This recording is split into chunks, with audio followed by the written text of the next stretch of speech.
Diffraction. Consider that you are sitting at this point in this room and a music system kept in another room is playing music. Since the door of this room is open, you are able to hear the music even if you are not present in front of the door. This means that sound waves somehow bent across the door and reached your ears.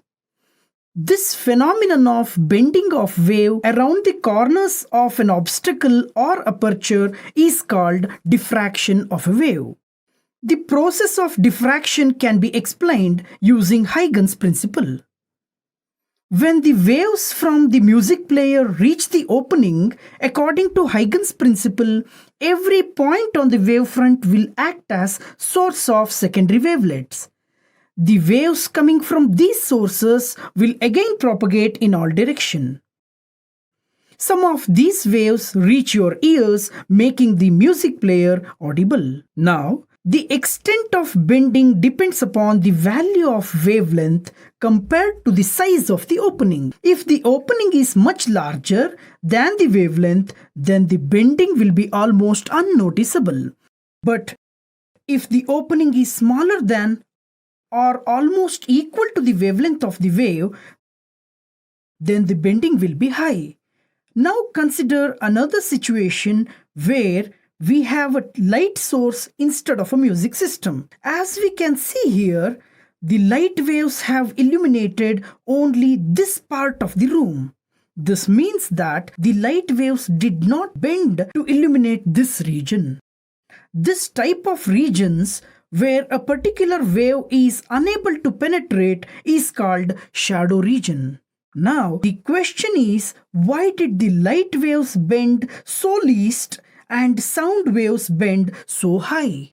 The answer to this lies in the property of wave, which states that the extent of bending of any wave depends upon the value of its wavelength lambda compared to the size of the opening d.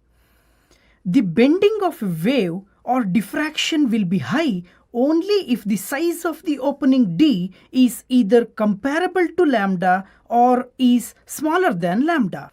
Since the audible sound waves have large wavelength in the order of 1 centimeter to 10 meter, the sound waves undergo high diffraction. However, the wavelengths of visible light is extremely small compared to the size of the opening d. Due to this, the diffraction is almost negligible. Now, if we reduce the size of the opening to few micrometers, which is almost comparable to wavelength of the light waves, then the light waves undergo diffraction like sound waves.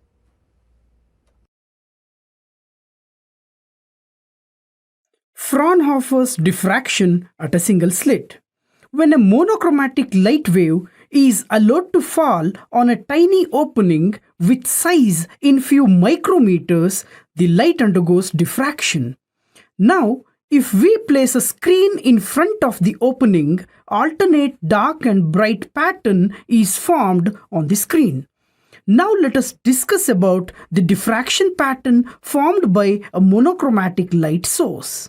Consider a plane wavefront XY of wavelength lambda incident on a narrow slit AB of width small a.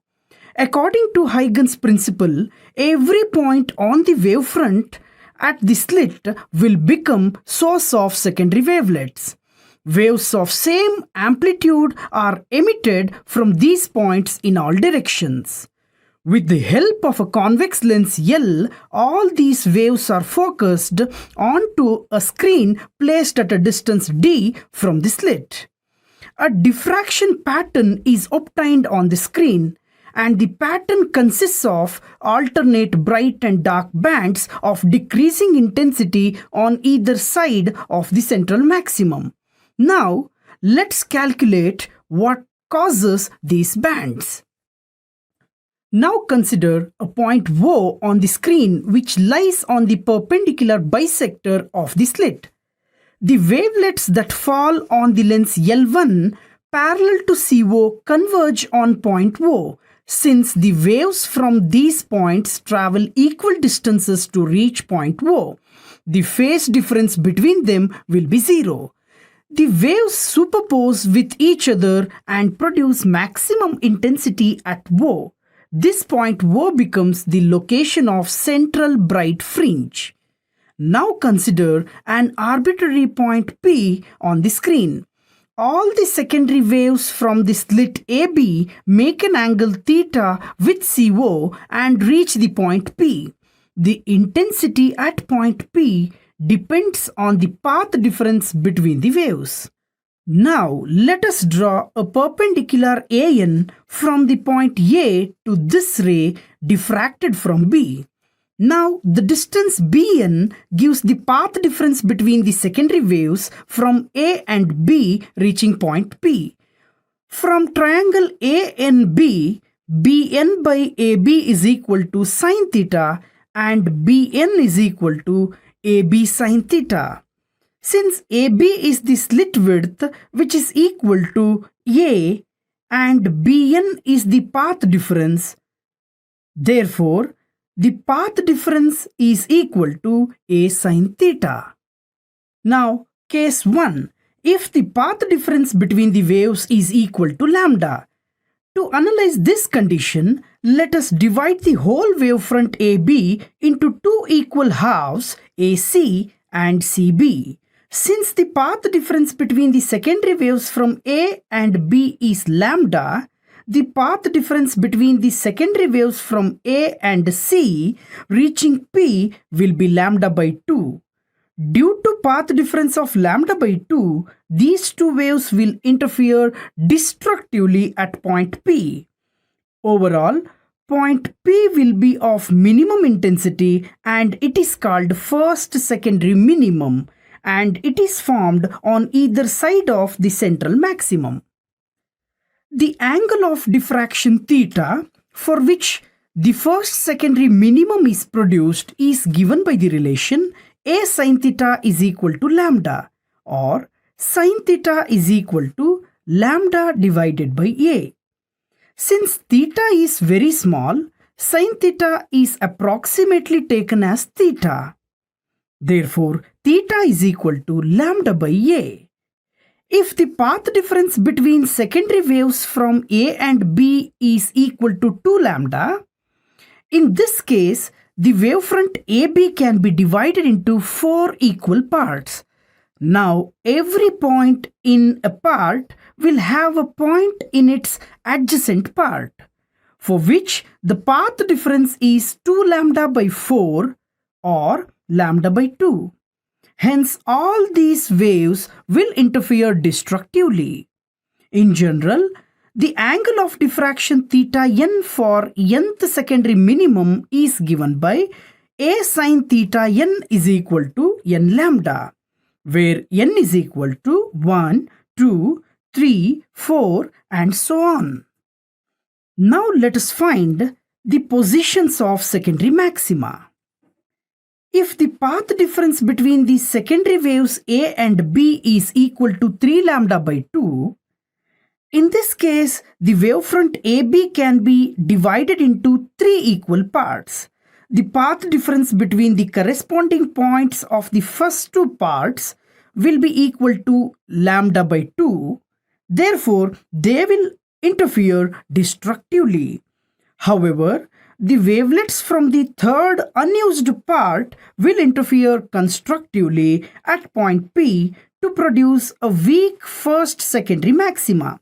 Similarly, second secondary maxima will be formed on the screen where the path difference is equal to 5 lambda by 2.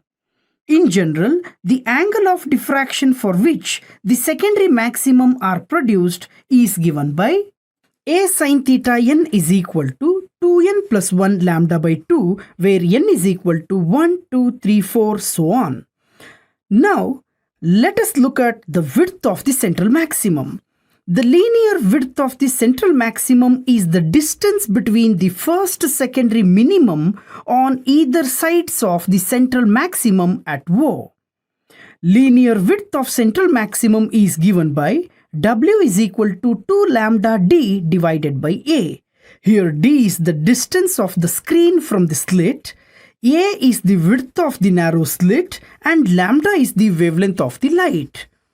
Angular width of the central maximum is given by omega is equal to 2 lambda divided by A, and the units of angular width is radian. Figure here shows the intensity of diffraction pattern for single slit for various angular positions sin theta. The pattern has central bright maximum formed at point O. The angular positions of various secondary minima are sin theta is equal to plus lambda by A minus lambda by A plus 2 lambda by A minus 2 lambda by A, and so on. Similarly, the angular positions of various secondary maxima are sin theta is equal to 3 lambda by 2A minus 3 lambda by 2A plus 5 lambda by 2A minus 5 lambda by 2A, and so on. The intensity of central maximum is highest, and the intensities of secondary maxima goes on decreasing as the distance from the center O goes on increasing.